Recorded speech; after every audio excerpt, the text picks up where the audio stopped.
শেখ হাসিনা সরকার যা করে দিয়ে গেছে মানুষ কেউ বলতে পারবে না। চোখের সামনে আমরা দেখছি এই যে মেট্রো রেলটা চলে, এটা শেখ হাসিনার অবদান। আমার টাকা আপনার টাকা দেশে সর্বসাধারণ মানুষের টাকা দিয়ে বানিয়েছে, তো অবদান কিন্তু তার। ইনুস 18 মাসে কি করতে পেরেছে? কোন রাস্তায় এক জুড়ি মাটি ফেলেছে, কোন একটা রাস্তা খনন করেছে, কোনো কিচ্ছু করতে পারেনি।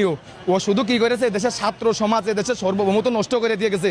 ইয়ং জেনারেশন শেষ, কোনো একটা বিদ্যালয় জানে না, কোনো একটা বিদ্যালয় কোনো লেখাপড়া নেই, কোনো একটা বিদ্যালয় শিক্ষা।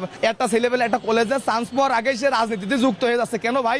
কারণ একটা ছেলেবেলে যখন স্কুলে ভর্তি হয়, তার অভিভাবক, তার মা বাবার ইচ্ছা থাকে যে আমার ছেলে বড় হলে ডাক্তার হবে, ইঞ্জিনিয়ার হবে, প্রফেসর হবে। এই আশায় তার বাবা খাটনি করে তাকে লেখাপড়া করার সুযোগ করে দেয়। কিন্তু এরা কলেজে ভর্তি হওয়ার আগে এরা বিভিন্ন সংগঠনের সাথে যুক্ত হয়ে যাচ্ছে। কেউ ছাত্র দল করে, কেউ ছাত্র শিবির করে, কেউ ছাত্রলীগ করে, কেউ যুবলীগ করে, কেউ সমন্বয়ক, কেউ জুলাই যোদ্ধা।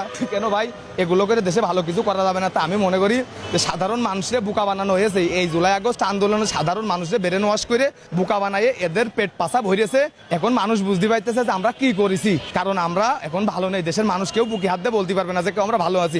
হযরত শাহজালাল আন্তর্জাতিক বিমানবন্দরে যে অগ্নিকাণ্ডের ঘটনাটা ঘটিল, আগুন ধরিল, ওরকম একটা সুরক্ষিত জায়গায় বাংলাদেশের প্রধান একটা বিমানবন্দর, ওই জায়গায় আগুন ধরার কোনো প্রশ্নই আসে না। পাশে যে সচিবালয়টা, এই সচিবালয়ও আমরা দেখেছি যে আগুন ধরেছে। কেন ভাই? কারণ সচিবালয় বাংলাদেশের সর্বপ্রথম বিল্ডিং, এর উপরে কোনো বাংলাদেশে কোনো সরকারি কোনো বিল্ডিং নেই। এই সচিবালয়ে আগুন লাগাইছে কারণ এরা যে দুর্নীতি অত্যাচার করে